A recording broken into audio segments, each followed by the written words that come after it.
All right, Bob and Mike are back here one more time with early betting for July 26th. That's tomorrow, Gonna look at some positive EV plays for tomorrow, see what's out there.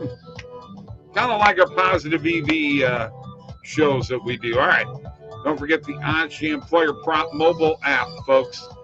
You got to get this thing. It's awesome. You got to get it. It's for iPhone and for Mac and for iPad. You'll love it. It'll help your player prop betting. Discord link is below. You want them bets? You got to go there to get them. Sign up now. Click the links below for the best sports books in your state. And the OddsJam Partner Program, share that link and you get 20% of all the revenue generated from that link. We do have live chat available. Like this video and subscribe to our YouTube channel. Fill out the form below in the description to get a personal one-on-one tutorial how to make $2,500 a month sports betting. We also are on TikTok, OddsJam_nuts, Mike at OddsJam.com, Bob at OddsJam.com. We're here, baby. We're doing it all day long. And we even got Positive Steve in the house. Let's go. All right. What's up? What is good? We're here. We're here, man. I got that circus music ready at any time. Hey, guys, I want to start off here with the news out of Kansas City that their draft choice, what's the kid's name now? Steve, you know his name, right? Yep. He got hurt. He's out for the season. Russ. Yeah. Russ. Yeah, it's not good because he was supposed to replace, he's supposed to replace Hill. And I mean, that speed element's crucial for that offense. So yes, I would not be betting any Chiefs team total overs, win division, Super Bowl, anything like that. Right. That really changed. And was this first day of camp? Yeah, and unfortunately, it's going to happen a lot. So it's the danger of locking bets in early, but thank you. Give or take. Something that I wanted to get to that we're going to go to now, Mike, is everybody wants to jump in on, and Steve, I'm gonna put you in this category too, because you were jumping all over the Colorado Avalanche to win the cup next year. Come on. Right. You have no idea what the roster is going to be like, Mike, or anything like that. You know what I mean? Well, yeah, but if you really look at how things have played out, Bob, the Calgary Flames probably aren't going to be as good, right? The Blues have lost some, so they're not going to be as good. I mean, if you really look at the Avalanche, the West has gotten weaker. The East is stronger. Huh? The Avalanche are going to be less. This backup goaltender, they still got as good a shot as anybody, I think. He is now penciled in as their number one, dude. He's a backup goaltender who's penciled in as their number one. Who are you putting ahead of Colorado? Who are you putting ahead of them right now? I have no idea yet. Okay, there you go. I'm not handicapping the NHL for next year until we get through free agency. Okay, which is my point here, is that people are out there handicapping the NFL like, this team's going to win the division. You have no idea. You got to get through training camp, guys, and see where you're at. Yeah. No, there's a fine line. Like, you want to get the best of the number, but at this point, the futures market has kind of shaped up. So, I mean, now you're behind the eight ball. So I agree. I mean, now I don't think there's a lot of value. I mean, season win totals, you're still a little bit late, but you better get in before, the second week of August if you want to, bet that. But the problem with that is, you're allocating money from your bankroll for a bet that won't cash for 6 months. And the majority of those win totals pay minus 110, So for me, if I'm betting at 20-1, and I think the odds will decrease as the season goes on, those are the future bets I like, not necessarily win totals. I mean, sometimes they're like egregious errors, like, Mahomes' first year, like I bet the Chiefs and I think it was 8.5 and they covered after 9 games, So sometimes there's errors like that, but it's rare. All right. So here's what I want to do. I'm going to go to some NFL futures here very, very quickly. All right. We're not going to belabor the point, but let's just look at the AFC since this news just came out of Kansas City. And right now, we're looking at the Bills at plus 350 to win the AFC, and the Chiefs. Obviously, this injury hasn't been taken into consideration, but looking at the number right now at plus 600, Steve, don't you expect that number to go up even further? Well, no, because like this receiver, he's a rookie. Right. Who even knows how much he was going to play? If he got hurt in the middle of the season, it would have impacted the line 0 points, right? Like it's like he's some elite receiver that's worth 1 point to the line. So, does it hurt them? Absolutely. Is it a death sentence? By no means. So it's not gonna influence the future market whatsoever. And Mike, I'm gonna go to you. Look at your Chargers and the Broncos, both at plus 850 to win the AFC. Mike, you haven't seen the Chargers in this position for a long time, buddy. Look, there's no doubt the Chargers have always had talent. They just haven't been able to get the job done. And, when you look at their head coach, there's still question marks there. When your head coach costs you games in the NFL, that's not good. Now, I'm not taking nothing away from him. I'm not saying he can't learn from that, and he hasn't. But that's got to be a worry to you when you look at the Chargers situation. You think, well, yeah, they got a lot of great pieces, but man, their head coach is screwy. I mean, he makes some dumb decisions. He's gutsy, but there's a fine line, and I'm not sold on that yet, so I can't buy into them, at least not right now. Okay. All right. So the one last question, we're going to get out of football, and we're going to go to the Positive EV page. Broncos. Why are people on the Broncos? Because Russell Wilson came to the Broncos? Oh, come on, guys. Russell Wilson cost his team a Super Bowl by throwing a terrible interception. Let's get out of here. And Russell Wilson is a very sackable quarterback, and he does not have the agility and the ability to run like he used to, Steve. I agree. I mean, will he improve the team? Yes. They're really a quarterback away, but are they an AFC contender? Are they a Super Bowl contender? Not in the first year. I don't think so. I don't think so either. Yeah, I mean, I would take the Ravens all day over them. I would take the Colts over them. I would take the Titans even. So, I think. What about the Bengals, guys? That's they were in the Super Bowl, Mike. Yeah. I mean, I would take the Bengals over them too. Yeah. Okay. All right. Indianapolis is going to be interesting. I think, I know Matt Ryan's not been known to be the most clutch guy in the world necessarily, but I mean, he has been to a Super Bowl, and that they are,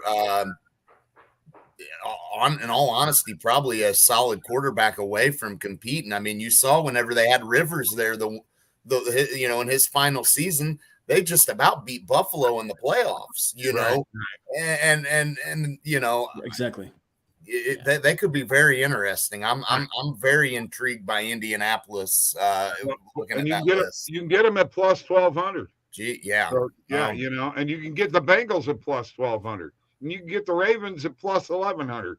All right, so let's move on. We got to do some Positive EV, guys. We're going to look at what's up tomorrow.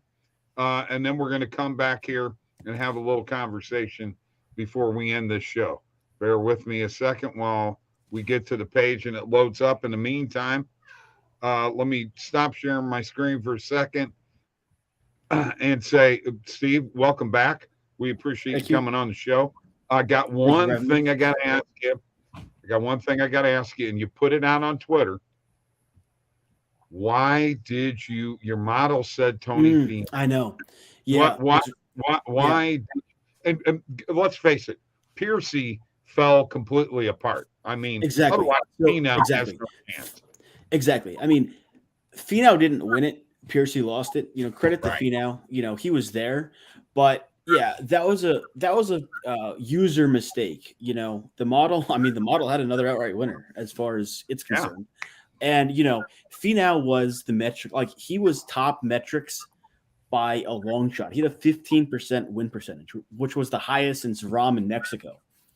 So against these weak fields. But the reason I didn't was because, there's definite fatigue, in golf. And, he was playing a long time, and he just played across the sea, came back, big time zone difference. I just didn't want to back any guys who played in the British in that tournament. But, tournaments after majors, and even to a certain degree before, high volatility.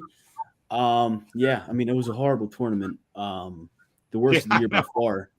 Yeah, by far. But you know what? I'm going to kick myself in the butt over. Dude, I was all over Tony Finau all last year.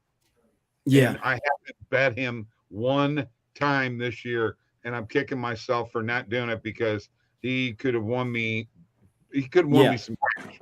Yeah, and at the very least, he should have been a top 10 pick because, in the betting circles, he's known as top 10 Tony because he usually comes in the top 10 but doesn't win. But or top 20 Tony too. Yeah, there you go. Yeah. All right, let me share my screen again. Let's go to Positive EV page, and then we'll come back and talk a little Juan Soto. All right, so here, Steve, I don't know if you've seen this now, but now we've got filters where we can actually change the market and the market width. So I'm taking just the normal main market and doing just the regular market and changing it from 0 to 25 cents. And I'm going to change my date to tomorrow, which is the 26th. I'm going to do that. I'm going to refresh. And here we go. This is what kind of plays that we've got. I love being able to do this. It's amazing. Yes, it's absolutely fantastic. So we've got a positive EV with the Orioles and Rays at over 8.5 total runs, Mike. It's a 14-cent market width, plus 113 on the perfect line, plus 119 when you take the juice out with the no vig fair odds, plus 122 on FanDuel. Do you like this one or not? Not necessarily. You got McClanahan on the mound for Tampa Bay, so there's no shot that I'm probably expecting Baltimore to score a whole lot of runs. I don't know that Tampa Bay can muster up enough offense to carry an over themselves, so okay. I'm gonna stay away from that at first glance. Now, if that maybe okay, we'll have to see if that works. I'm gonna run into another one here for you. Same game. I like the under 3.5 first half total runs. If we're not taking the over. Yeah. I would go with that. Watkins on the mound for Baltimore, McClanahan for Tampa Bay. That's pretty low, isn't it? I don't know if I've ever seen it that low. Or I guess it's juice to the over, or juice to the under, but yeah, juice to the under, and it's first half total runs, first 5 innings. There are a lot of 3.5s out there, guys. There are a lot of over under 3.5 first half total runs, over under 4.5 first half total runs. There's a lot of those out there. 18-cent market width.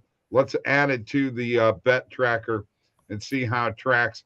And Mike, I just hit a positive EV today and on tennis, and I'm sorry, man. I'm going to go with Sonego over Andujar.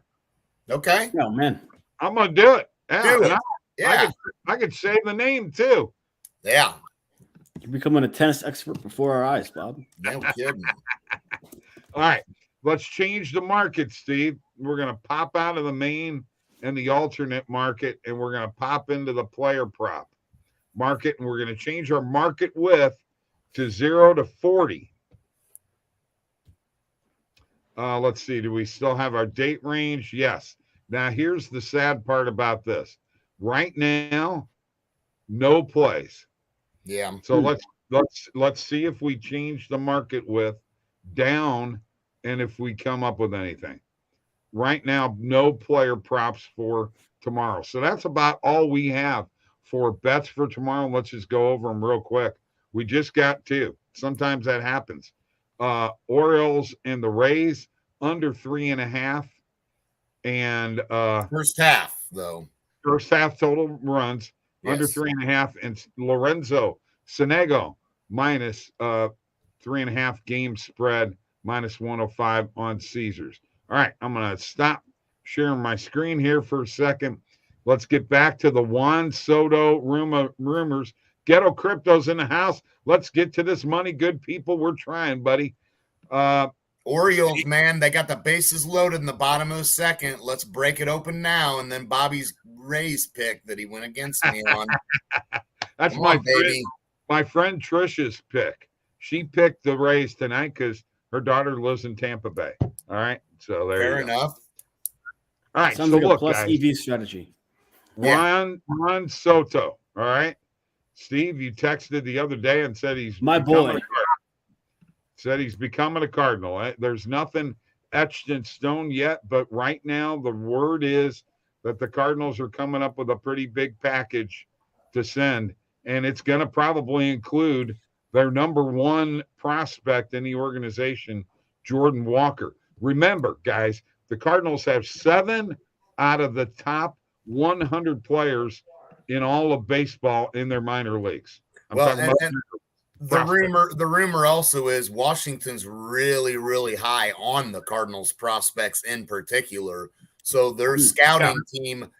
So what that tells me is maybe these same guys the Cardinals drafted, the Nationals had pretty high on their draft board at one time anyway. So they're looking at this like, man, they're very impressed with what they're seeing there. So I mean, I don't think there's any doubt this thing can happen.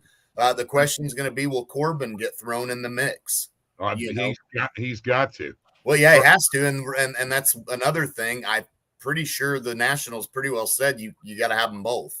Well, the Cardinals need a left-handed pitcher because Steven Matz went to field a ball and tore up his knee bending over. I mean, come on. Would they trade Goldie? No, they haven't traded Goldie. No. No. Would they include him in the package? No. That's not what the Nationals want. The Nationals want the young, major league ready players, meaning that there's some that are on the roster right now that could go along.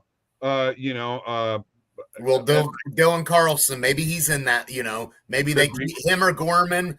Maybe they get one of those two, or maybe I don't know if they get them both though. I think the Cardinals are going to keep one of those, Gorman and Carlson, along with everything else, I don't think will go into this deal, but I could be wrong there. But either way, this could really change things. No two ways about it. I mean, you got Goldschmidt, Arenado, and Soto, and then you're going to have to remember, I mean, you got a guy like Tommy Edman who's going to get plenty of pitches to see now.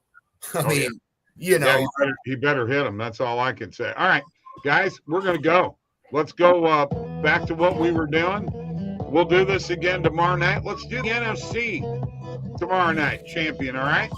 Sounds good. Orioles, come on, baby. Let's go. Okay. Peace.